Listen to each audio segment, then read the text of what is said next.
السلام عليكم ورحمة الله وبركاته. أعوذ بالله من الشيطان الرجيم. بسم الله الرحمن الرحيم.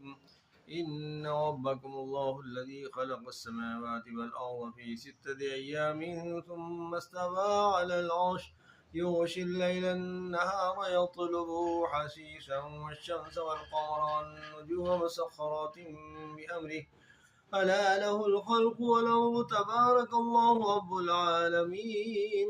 ادعوا ربكم تضرعا وخفية إنه لا يحب المعتدين.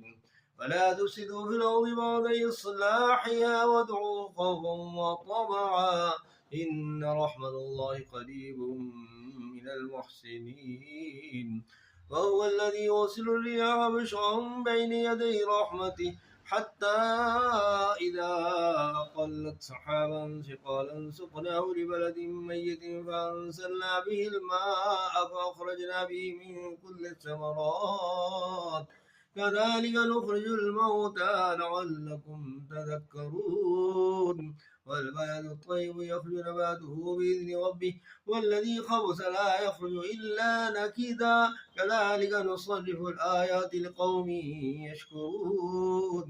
لقد أرسلنا نوحا إلى قومه فقال يا قوم اعبدوا الله ما لكم من إله غيره إني أخاف عليكم عذاب يوم عظيم. قال الملأ من قومه إنا لنراك في ضلال مبين.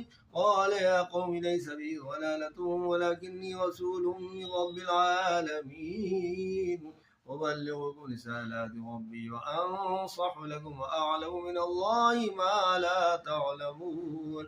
أما عجبتم أن جاءكم ذكر من ربكم على رجل منكم لينذركم ولتتقوا ولعلكم ترحمون. فكذبوه فأنجيناه والذين معه في الفلك وأغرقنا الذين كذبوا بآياتنا إنهم كانوا قوما عمين. صدق الله العظيم.